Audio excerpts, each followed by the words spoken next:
ایک صحابی نبی کریم صلی اللہ علیہ وسلم کے پاس تشریف لائے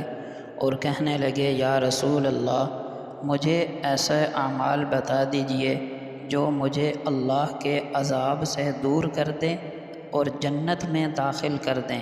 آپ صلی اللہ علیہ وسلم نے فرمایا، تم اللہ کی عبادت کرو اس طرح کہ اس کے ساتھ کسی کو شریک نہ کرو، فرض نماز ادا کرو، فرض زکوٰۃ ادا کرو، رمضان کے روزے رکھو، حج عمرہ کرو، اور آخری چیز فرمائی، وانظر ما تحب من الناس ان یأتوہ الیک فافعلہ۔ تم دیکھو، غور کرو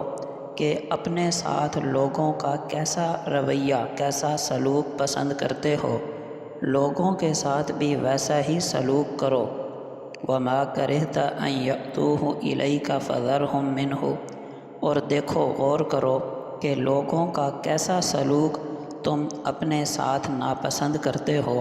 تو لوگوں کے ساتھ بھی ویسا طرز عمل، ویسا سلوک نہ کرو۔ مثال کے طور پر، میں نہیں چاہتا کہ کوئی میری غیر موجودگی میں میری برائیاں کرے،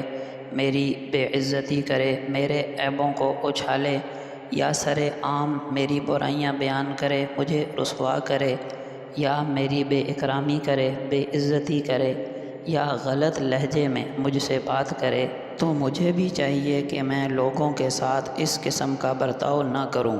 اور جیسے میں چاہتا ہوں کہ میری سیلف ریسپیکٹ کا لحاظ رکھا جائے، میرا اکرام کیا جائے، تو مجھے بھی چاہیے کہ میں دوسروں کا اکرام کروں۔ میں چاہتا ہوں مشکل وقت میں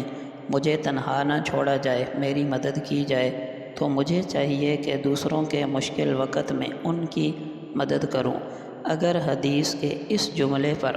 ہر مسلمان عمل کرنا شروع کر دے تو ہر گھر اور ہر معاشرہ، محلہ، خاندان اس دنیا ہی میں جنت کا نمونہ بن جائے گا۔